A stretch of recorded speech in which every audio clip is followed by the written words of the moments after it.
Knockout, der deutsche Wrestling Talk, mittlerweile Nummer 74 und dies wird eine ganz besondere Ausgabe. Mein Name ist Ingo Vollenberg, ich bin der Gastgeber und ich habe viele tolle Gäste heute an meiner Seite, denn es ist viel passiert im Wrestling, mal wieder, nicht nur im WWE, sondern auch über das WWE-Universum hinaus. Darüber wollen wir sprechen. An meiner Seite heute einmal mehr El Comandante Rambo.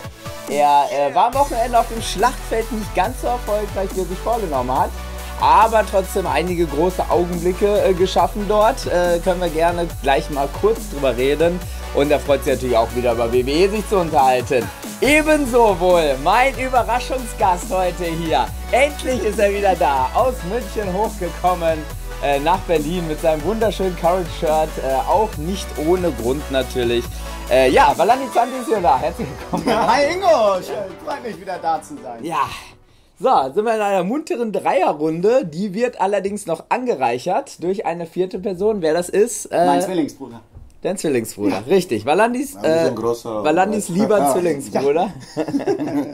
Und genau. Ja, sprechen wir erstmal ganz kurz über Battlefield. Also Rambo, GWF Battlefield Match nicht gewonnen. Also es war ja ein großes Wochenende in Berlin. Im Hintergrund seht ihr, Women's Wrestling Revolution gab es.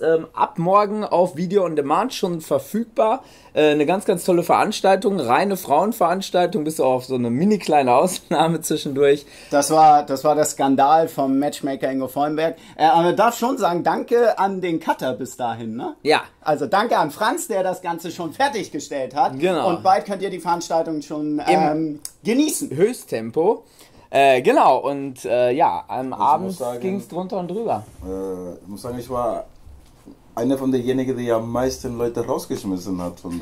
Das ist richtig. Genau. Ja. Wir wollen auch mal eine Statistik erstellen, ob du da tatsächlich... Ich hab während des Kommentars tatsächlich Strichliste geführt. Da waren die meisten von Rambo zu sehen und vor allem hat einen ehemaligen WWE-Superstar hast du rausgeworfen. Genau. Hast du auch dezent gefeiert? Ja, ich habe ein bisschen gefeiert, nur nicht. Ein bisschen gefeiert. Ja. Apropos feiern, bei Raw, Kevin Owens, groß gefeiert. Er ist der längste Universal Champion. Längste amtierende Universal Champion in der WWE-Geschichte. Heute 9 Tage. Übrigens im Hintergrund Sweet Soraya. Entschuldigung, ich musste den Themensprung machen. Ja.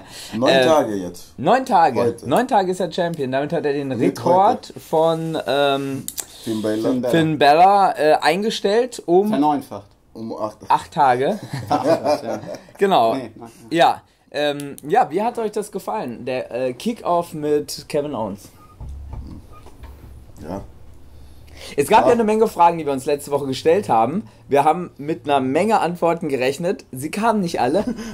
Aber jetzt so die ganze Geschichte mit Mick Foley und Stephanie. Also es war Mick Foley sehr aggressiv bei dieser Folge. Also da hat man bemerkt, dass er sehr präsent war und demonstriert hat, dass er Raw managt als Stephanie. Die Frage stellt sich ja, wie ist jetzt diese Dynamik zwischen Stephanie und Mick Foley?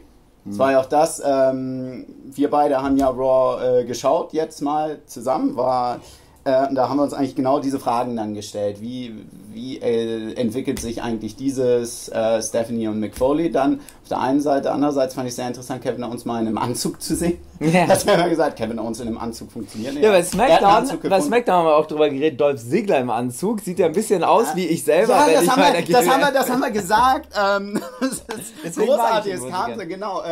Ingo, Dolph Ziggler sieht ja aus wie du, meinte Ingo, ist wirklich so. Von der Art, wie er mit dem Schlips auftritt, mit den Chucks. Hat sein Hemd raushängen, hat Chucks dazu, die er anzieht und ein bisschen anderer Style. Aber ich fand Dolph Ziggler weiterhin auch sehr cool. Ich glaube, die interessantere Geschichte, also Stephanie McFoley, die andere, die interessantere darum natürlich, was jetzt mit Seth Rollins, weil da offensichtlich also er ist geht ja jetzt gegen Kevin Owens. Ja. Also relativ deutlich. Also man sieht, dass er Richtung Babyface wird. Ja. Also ich glaube, der wird aufgebaut als Top Babyface bei Raw. Ist jetzt die Frage, kommt Roman Reigns in das Ding mit rein? Wird das ein Triple Threat oder nicht? Nächste Woche. Ich sage nein. Es bleibt rein Kevin Owens gegen Seth Rollins. Ist ja die Frage, verlassen Sie sich auf Seth Rollins als Babyface oder nehmen Sie ja lieber Roman Reigns noch mit rein, weil der ein überzeugenderes Babyface ist? Wir haben schon nach Raw getestet. Ja. Weil wir machen immer nach Raw, wenn der Show so Ende ist, probieren immer. So Sachen bei House-Shows und so. Das gab vor ein paar Monaten, haben die Sheamus probiert als Babyface bei den ganzen House-Shows, um zu sagen, ob die ihn wieder als Babyface bauen. Und jetzt haben die mit Seth Rollins nach dem Main Event, wenn der Show zu Ende war, als Babyface sozusagen. Ja. Das haben die gemacht. Ja. Aber wir werden sehen. Also ich meine, im Prinzip ging er auch schon sehr stark im Babyface-Richtung. Ja, du warst ein Gegenspieler. Während der Show. Du warst ein Gegenspieler von Kevin Owens jetzt. Und der Gegenspieler ist ja quasi Seth Rollins jetzt. Und es gibt die Rollins, ja. Und es gibt ja eigentlich... Wobei er immer noch sehr im Charakter geblieben ist jetzt. Ja, das ist ja aber das, was wir immer sagen. Wenn du eine Figur bist, es bringt ja nichts, dass du eine 180-Grad-Drehung machst, dann ist es nicht konsequent. Ja. Dann versteht man, dann verbraucht sich ja so ein Charakter viel schneller. Ja. Das ergibt ja dann gar keinen Sinn. Also die Gesinnung muss ja ähnlich bleiben. The Rock war da das beste Beispiel. The Rock war er immer auf einer Ebene. Also, und ich werde gerade unterbrochen. Ja, ich glaube, wir haben unseren Gast, der sich gerade ankündigt. Deswegen verabschieden wir uns für eine Sekunde von euch und sehen uns gleich wieder.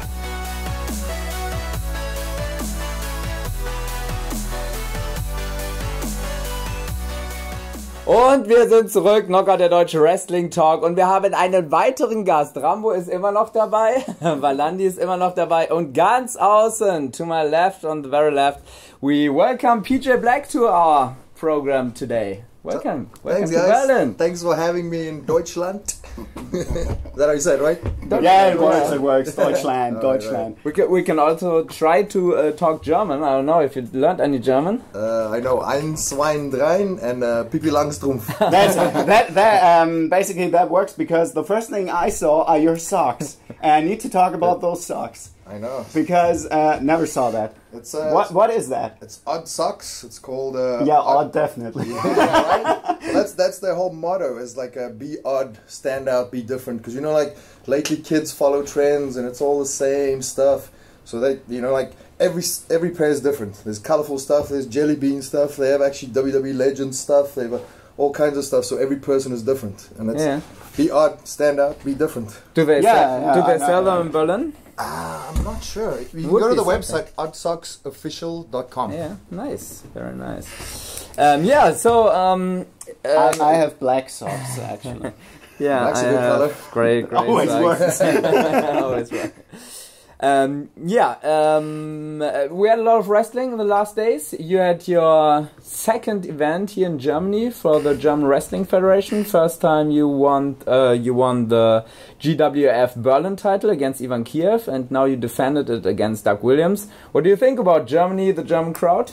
Oh, I love it. I love coming back here, and I'm super stoked that I won the title because that means I get to come back more often. Yeah. Doug was awesome. I've been looking up to Doug for years. I wrestled him 12, 13 years ago, and I told him, I was like, man, I'm going to get signed one day. And, he was like one of the only people that believed in me. And he was like one of the few people that I wanted to wrestle, and I know I can have a good match with him. And yeah, we had that match, and then my first defense was against him, and 12, 13 years later, and now I won one and he's won one, so we're going to have to do another match. That is Doug Williams, by the way, for the viewers when they hear Doug Williams. That was this weekend at Battlefield. Yeah. Yeah, what a good show it was. Yeah. Top to bottom, great show. By the way, I think the gentleman over there 3 out of the Battlefield match, right? Yep. Look how he's smiling. I have the record for the most throw from the Battlefield match, I think, or not, Ingo? Could be something like, yeah. We'd have to go back and count it up, right? Really good in throwing people out. Yeah. But he wasn't good in winning, because in the end you were thrown out too. Oh, yes. Yeah. But at the end, Erkan, he threw even to me. It wasn't too nice. Hit him in the balls, so I could have won the match. I know that. You could have, but you didn't. Those were your first matches now in Germany. And can you tell us a little bit about your wrestling career? Because you're from South Africa originally? Yep. Yeah. Yep. My dad was a wrestler and a promoter. He ran a school too. I started reffing matches when I was 10 years old. Not many people know this. They needed a referee. I was always at the shows and like, hey, you can count to 3, you can count to 10. You know the rules, right? You've been watching wrestling your whole life. Threw me in there, and since I was 10 years old, that's how I kind of like figured out how wrestling worked and how, you know, like the magic that we do in the ring works. And when I was about 15, I started training full time and had my first match. My father died when I was 18, so I quit for like 3 or 4 years. Went to college because my mom was like, "You'll never make money in wrestling." So I got my degree to make her happy, and then I was like, you know what? Let me. Where did you go to college? In London, actually. In London? Yeah. Okay. My dad died in South Africa when I was 18, so I just had to leave the country. I packed a backpack and I just went soul searching. You know, I just travel, clear my mind, try not to think of anything. Started working, you know, odd jobs here and there, and I was like, you know, I got to do something with my life. So I went to college. Did you have a good time in London? Did you like the city? No, I loved it. It was great. After 5 years, it was a little bit too much, but it was a great experience, great time in my life. It also got me back into wrestling, which I'm very thankful for, because if that didn't happen, then I probably wouldn't be here right now. Was it the time when you met Doug Williams in London? It was. So I was walking down the street and I saw a poster, and I walked into an independent show, and it was Johnny Storm versus AJ Styles. Oh, okay. And as I walked in, I saw that, and I was like, the next day I started wrestling again. And it, you know, like taking 3 or 4 years break, it's not like riding a bike. It's like learning from scratch. I had to like bump, run the ropes. Like I had to like, it was like starting from scratch. Yeah. When was that? That was in 2002 maybe. Okay. I think so. Yeah, and then I was like full time. I was like, I finished my degree, so I wrestled like once a month. Then it was like once a weekend. Then it was like twice a weekend. And then it was like every day, like just focusing every day. I was like, I'm going to get signed, I'm going to get signed. And then it just, you know, worked my ass off for 3 years, and then I got signed. Yeah. You mentioned AJ Styles, that you saw him on the poster. Were you a big AJ Styles fan? Did you ever wrestle him? At that time, I didn't know who he was. Okay. But as soon as I walked in, I was a fan. Yeah. I followed his career, I watched everything, and he was actually one of my dream matches. And when I left the WWE, someone booked, I've actually been, the last year I've been doing a lot of dream matches. Someone booked that match. It was in New York. It was awesome. Probably one of my favorite matches. It was such an honor working him, and it's actually on my YouTube page. If you Google AJ Styles, PJ Black, we didn't say a word to each other before the match. We just went out there and just, you know, I think we tore it up. I don't know. It was pretty good. But it was very emotional for me too. If you watch the match and you look afterwards, there's a lot of words being exchanged between. Because he didn't know who I was. Yeah. But like after that match, I think he has a lot of respect for me now. Yeah. What do you think about AJ? I mean, he's they call him the face that runs the place on SmackDown. He beat John Cena, so he's at the very top at the moment. Yeah, I mean, good for him. He deserves it. He's very talented. I mean, he worked his butt off for years. Yeah. You know, he did it the hard way. You know, like back in the day, they used to do territories. It's kind of like what he did. Like he worked the independent scenes, the smaller companies. He did Japan. He did it the right way. So I'm very happy for him. Yeah. I'm a huge fan of him. I think that a lot of people didn't imagine to see AJ Styles one day in the WWE because he was too long in TNA. He was the face from TNA, and then he comes to WWE. He says in an interview he was very nervous at the Rumble because he was writing what was going to happen when I come out. Is the people going to recognize me? Are they going to boo me? Or they're going to not to say something? And then he came out, everybody goes crazy, and look where he is. A week before that Rumble, I was on tour with him. We were in Glasgow, I think it was, and he didn't tell anybody that he got signed. But I can just from talking to him, I knew. And he was very nervous about the ring because he was asking questions about the WWE ring because every ring is different, you know, and the style that we do. It's hard to do some of the stuff we do in every single ring. And I gave him some hints and some tricks. Told him who to talk to set up the ring the way he needs it to be set up, and you know, and just this everything on his face and him taking it in. I was like, yep, he's going. I will translate a little bit for the viewers who can't understand English that good. Also, haben ja jetzt in Englisch weitergemacht, nur für diejenigen, die nicht ganz so des Englischen mächtig sind. Also PJ hat ein bisschen über seinen Anfang erzählt. Er ist in Südafrika aufgewachsen. Er ist dann nach England gegangen, hat in London gelebt, ist da wieder zum Wrestling gekommen, indem er ein Poster von AJ Styles und Johnny Storm gesehen hat, damals, was ihn sehr beeinflusst hat. Er ist ein großer AJ Styles-Fan, ist der Meinung, dass AJ sehr seine Position verdient hat. Und wir werden jetzt, denke ich mal, ein bisschen über NXT reden. Genau, also wer es nicht versteht, ich versuche am Ende dann noch mal ein bisschen zusammenzufassen. One thing I want to talk about, I mean, AJ was one of the very few people who didn't go to NXT, who went to the main roster straight away. What do you think at the moment? I mean, first of all, in general, what do you think about NXT, how it developed? I mean, you are from the first NXT season, and I loved it a lot. Was the original NXT, was a big fan of it. If you look to the past, what do you think about your first season? What did it mean for wrestling? Yeah, the first season was awesome. You know, like we didn't know what to expect. We were gonna do something. Every day it changed, by the way. It was going to be like the Ultimate Fighter, where they all put us in a house and we had matches. It was going to be like a real reality show. But like as time got closer, it was so unorganized. No one knew, and it was like, just go out there and do anything. Nothing was planned. Nothing was given to us or told to us. It wasn't scripted like most everything is in wrestling. Yeah. It was just like go out there and do whatever. And we were just like, whoa, what the hell's going on? So we kind of got thrown in the deep end, but I think it was good. You know, like I think we messed it up so bad that season 2 they had to fully script. Yeah. But, you know, it was good. You know, and NXT has evolved a lot, and you look at it now, and it's just like it's not even a developmental territory anymore. It's a brand on its own, which is I think is super cool. How did you get to NXT, by the way? Did you already live in the States, or? Yeah, I got signed maybe 10 months before that. And the developmental at that time, before it was called NXT, was called FCW, Florida Championship Wrestling.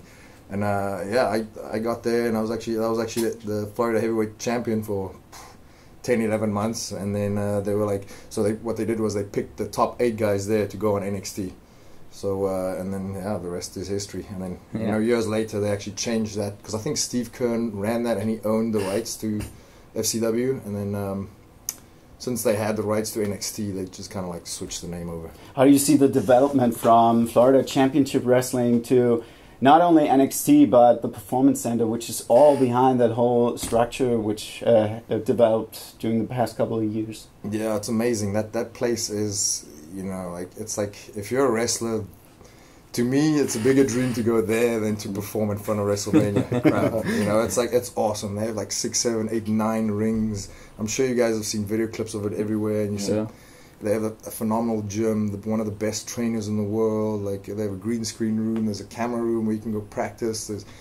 They do. Oh man, it's amazing. There's a kitchen there if you want to make food. You can literally stay there for like a week without leaving that building. We have one of our guys there, Axel, Alexander Wolf there. Yeah. Right now, he's up. We talked to him. He says like it's crazy there. Yeah.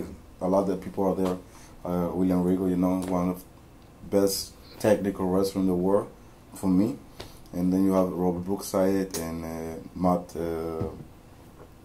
Bloom, all great guys there. Yeah, no, that's one thing I miss is the trainers, because I made good friends with the trainers. I had a special bond with all the trainers. You know, even in FCW, I mean, those trainers aren't there anymore. But like even the NXT trainers, like so many talented guys, like Norman Smiley, which you never see or hear of, but like one of the most talented guys in the world. What is so special about Norman Smiley? I mean, a lot of people know him back from WCW, and they think, oh, he's the funny hardcore guy. Yeah, no, his knowledge. Knowledge. You just any wrestling move, any wrestling hold, like stuff that Steve Regal has forgotten. Like Norman will just whip up and like all these weird holds, and you know, like old school, like you know, like what's old is new and what's new is old. Dr. Tom Pritchard used to say that all the time. So if we teach people the old school wrestling, we make it new again, you know, because it's just like a revolving door. It's like everything just gets recycled in wrestling, and like Norman is just the encyclopedia of holds and moves. It's unreal. Okay. As well, like Tom Pritchard, when he was here in Germany, he came to our school here for one day, and he was telling us like you have to look at the old school wrestling because it's like forgotten. Yeah. But it's new for the people at the same time.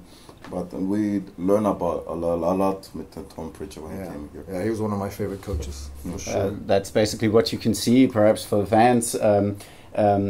The perfect example for this is Scott Dawson, der Schweider, the Revival, because they're really going old school tag team wrestling, which, really basic psychology matches, which we haven't seen in the past years. Yeah. So it's basically what you said, the old is new again. Yeah, and just fundamentally good wrestling, you know, like just good, strong wrestling. That's what makes us all fans, right? I'm a big fan from old school wrestling. I love it, how they work in these 70s and 80s.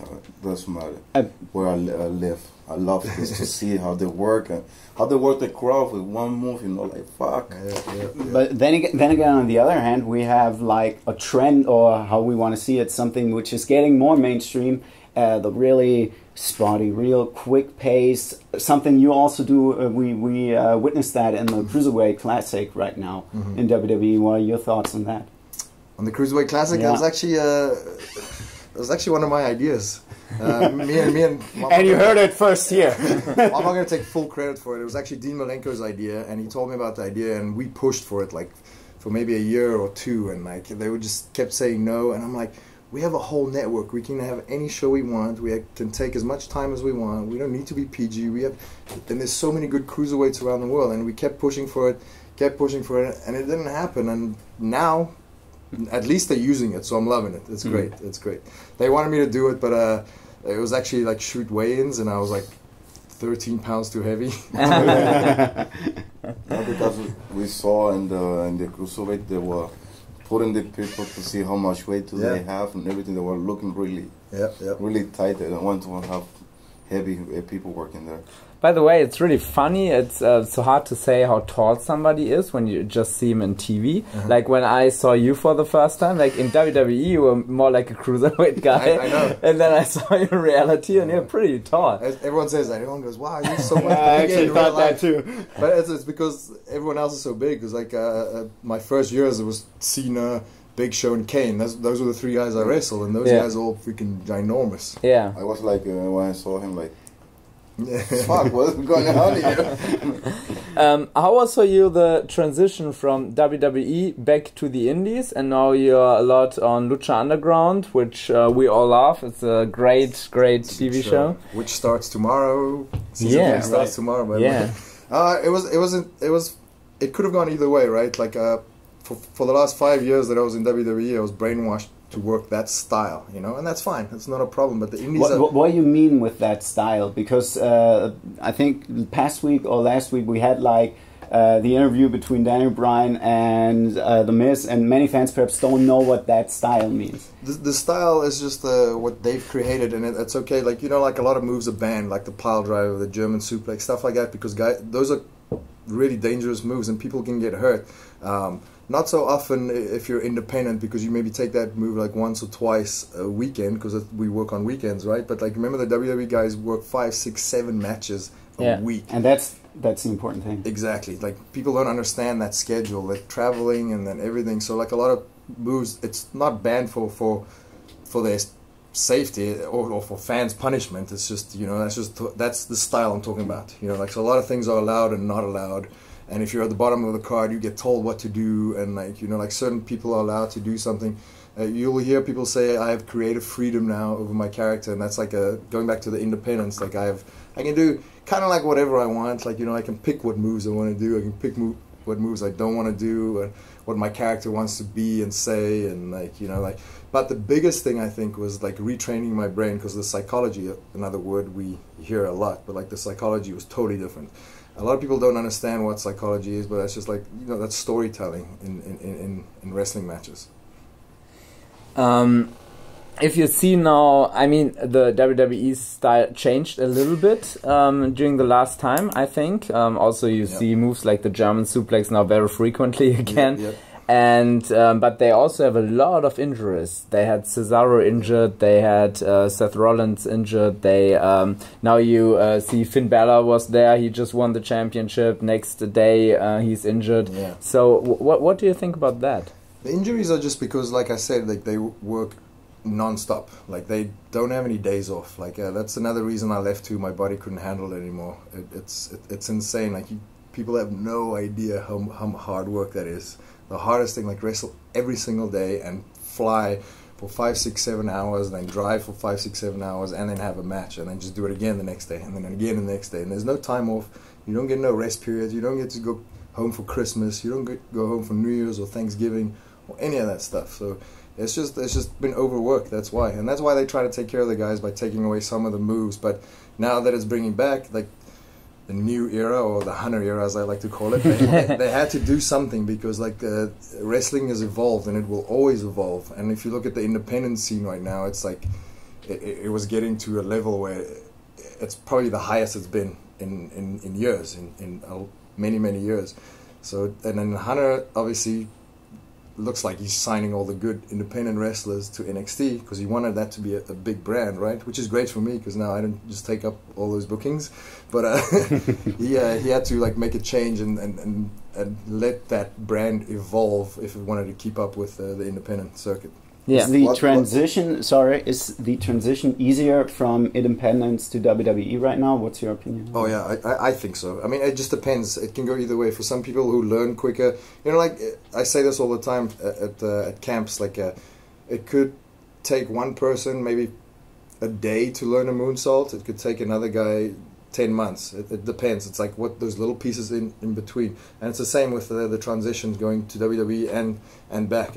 I think it's easier. The only thing that's hard is like following protocol, if you will. You know, like there's so many agents and producers be like, you stand over there, you do this, you don't do this, be there that time, and stuff like that. That's the hardest thing. It's not so much the wrestling or the style. It's more the business aspect of it.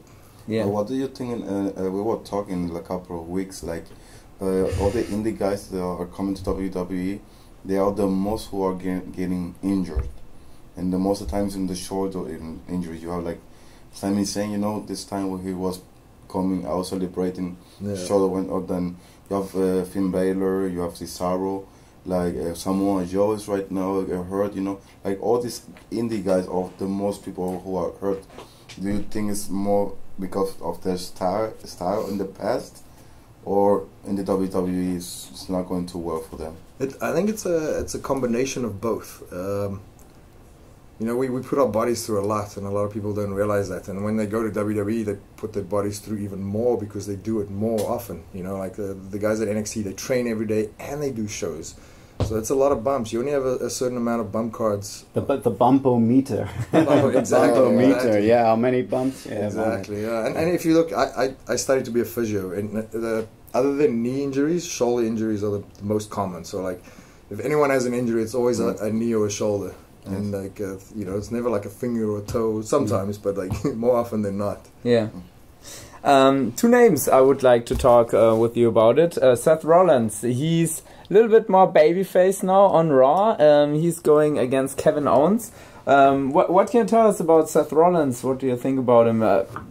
Is he going to be a good babyface? I think he'll be a great babyface. Yeah. I think he's going to be the face of the company, or if he's not already. I think he's got the whole package. I mean, he's got the look, he's got the work ethic, he's got the skill, he's got. I think to me, he's the total package. I love him to bits. He's just an awesome dude. I send him my skydiving videos all the time, and he loves it. He loves it. He goes, yeah, send me more. He goes, I really have to say, go on PJ's Instagram account. You get nuts what kind of videos. I only get dizzy by watching the videos. Yeah. So I mean, I'm excited for that match. Kevin Owens, awesome. Seth Rollins, awesome. Do you think they're going to fight a triple threat, Seth, Roman, and Kevin, or not? At the next pay-per-view? Yes. Yeah. I'm not sure about the next pay-per-view, but knowing Vince and Hunter, they always have a long-term plan. Like, these pay-per-views are just fillers, really. They had their matches for WrestleMania like months ago already, and they tell the creative team, like, hey, get to this. So who knows what's going to happen now? I mean, we all know what the Mania matches. Is it always that they have a long-term plan? Because very often it appears that the plan changes a lot. Oh, it changes all the time. It changes day by day, and plus people get injured, so you can't predict that. But like the 3 or 4 big matches at Mania, that's all they really care about, and that's what they build to. Everything else is just fillers. Yeah, okay. And that's what's so annoying to some people, because like if you're not one of the 5 top guys, you're just one of the guys there, and that's what a lot of people get so frustrated and they call it politics. It's not politics. It's just how it is. It's just, you know, you can't have 10 John Cenas. Yeah, it's not the Attitude Era. We were talking like about right now in this moment, I like too much wrestling in the world right now, because we were talking about like we have Raw, 3 hours of Raw, 2 hours of SmackDown, NXT. Then 1 hour talking Smack, then you have the Cruiserweight tournament, you have NXT, Lucha Underground, then you have TNA. So if you're really a wrestling fan, you can watch like 20 hours a week. Oh yeah, I mean, Japan Pro Wrestling, and that's why wrestling is evolving so much, because like when we were kids, like I was like, you see like, I see something for the first time, like maybe I see a tilt-a-whirl head scissors, you know, like I was like, what? Lucha Libre, awesome. So I go study Lucha Libre, and then you see like a Japanese taping, like that was amazing. Like you study that, you know, like but like it was hard to. There was no YouTube back then, so you couldn't like just type it in. Like now, kids just go Nakamura. Oh, this is whole music. I actually had needed someone who sent me tapes from the US to see ECW. Yeah, which is nuts. Right now, ECW. That's it. Exactly. Yeah. You go on the network and everything's there. Yeah. Which is amazing to me, because like you said, there's so much wrestling on TV, but kids go back and they still watch that stuff, because NXT was what, 5-6 years ago now, and I have little kids 5-6 years old coming up to me like, oh, that was great, you did that. You did, like, I was like, I don't even remember. Is it possible to see NXT, because it's not on the network? It is on the network in the US. The first seasons, I don't know, but everything's on the network. They might not be on the network worldwide yet. But everything's on there. Like everything they own is on there. I gotta. That's why it's there, so they can have a maybe it's in. I gotta digress. There's one network. There are no 2 networks. There's one WWE network. So but it's not available. Not everything is available for Germany. Everything it's available. Everything is available. It's available. There's one WWE network. Then I need to check it again on YouTube. And they're constantly uploading new content. PJ on YouTube. Yeah. Google PJ Black and then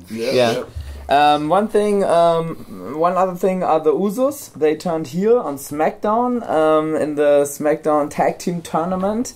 What do you think about the Usos here? Also slightly uncommon. And they're 2 of my best friends. I think they'll make great heels.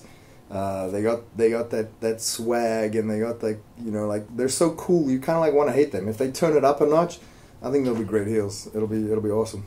Yeah.